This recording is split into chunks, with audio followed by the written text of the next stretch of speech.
क्या कहेंगे जिस तरह इस मासूम के साथ दरिंदगी हुई है? हमने जानकारी जैसे आज हमको मिली तब हम दुमका से थोड़ा बाहर थे और अभी हम आए हैं, तो फिर हम आते आते हॉस्पिटल आ गए हैं। जो इस बच्ची के साथ रामगढ़ प्रखंड का जो घटना घटा है, सबसे पहले तो देखते साथ ही लगा हमको कि वो तो बच्ची है, बिल्कुल बच्ची है, नाबालिग बच्ची है, एकदम चेहरा से ही दिख रहा है। तो फिर हमने पूछा कि कितना उम्र हो रहा होगा, तो अब सर्टिफिकेट क्या है नहीं है तो अलग विषय है, लेकिन देखने से बच्ची लग रही है। लोगों ने कहा 14 साल लगभग की हो रही है।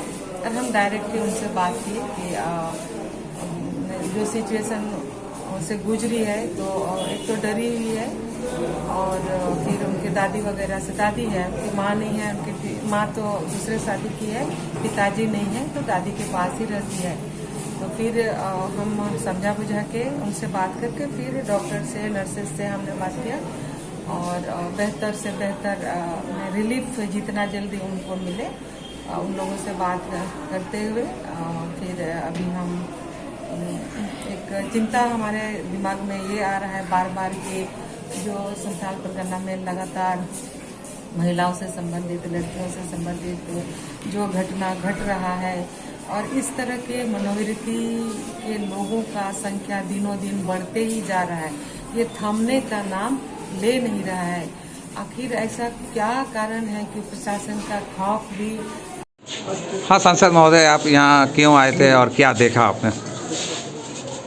देखिए, यहाँ पर जैसा कि मुझे सूचना मिली कि रामगढ़ ब्लॉक के एक जो है नाबालिग लड़की के साथ जो है दुष्कर्म हुआ है और जैसा कि हमने पूछताछ में बताया कि ये जो है वहाँ पर 6 लड़का थे, वो गांव के ही लड़का थे और लगातार इस तरह की घटना जो है दुमका में हो रहा है, ये बहुत ही दुखद है। और यहाँ पर प्रशासन का कोई भय नहीं है, पुलिस का कोई भय नहीं है, दिन ब दिन लगातार घटना हो रहा है और सरकार जो है चुप है। हम निश्चित रूप से कहना चाहेंगे इसको, सरकार को पहले भी मैं बोला था, ये सरकार जो है यहाँ के महिलाओं को, यहाँ के छात्र को, छात्राओं को सुरक्षित देने में जो है नाकाम रही है। ये सरकार पूरी तरह विफल है और इस तरह करके बार बार घटना होता ये दुर्भाग्य है, ये सरकार की जो है विफलता उजागर करता है। क्या इस तरह के मामले को आप आगे ले जाएंगे? हाँ, निश्चित रूप से। मैं तो बार बार जो है इस तरह की घटना होती है तो मैं इसको जो है आगे भी ले गया था और इसको भी मैं आगे ले जाऊँगा। परिवार से बातचीत हुआ?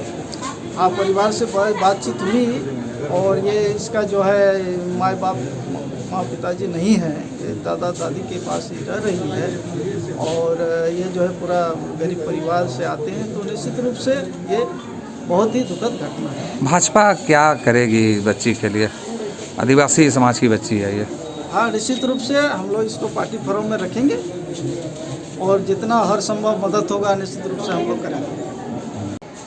लड़कों ने मिल करके किया, तो ये समाज को सुधारना चाहिए। समाज को अगर नहीं सुधरेंगे समाज, तो इस तरह की घटना होते रहेगी। माता पिता अपने बच्चों को जो है कि शिक्षा देनी चाहिए घर पर ही, कि किसी की बेटी है तो अपनी भी बेटी के ऊपर कभी इस तरह का घटना हो सकता है। वो तो कानून का जो कार्रवाई है वो तो होगा ही, लेकिन अगर इस तरह की घटना होते ही रहेगी तो समाज के ऊपर ही सबसे बड़ा बोझ पड़ेगा। जी, आपने देखा क्या इंस्ट्रक्शन वगैरह दिया है? क्या स्थिति है पीड़िता की? पीड़िता की स्थिति तो अभी सुधार है। डॉक्टर कह रहे हैं कि 1 सप्ताह दिन में पूरी तरह से ठीक हो जाएंगे और इलाज भी सही ढंग से हो रहा है। ये बताइए कि भाजपा सांसद अभी यहाँ सुनील सोरेन भी आए थे, उन्होंने सीधा झारखंड सरकार पर निशाना साधा है कि यहाँ पर अपराधियों को जो है किसी का डर नहीं है, इसी वजह से ऐसी घटनाएं हो रही है। क्या कहेंगे इस पर? देखिए, इसमें सरकार का क्या दोष है? इसको हम सरकार को दोष कैसे, संसद होकर के कैसे दे रहे हैं?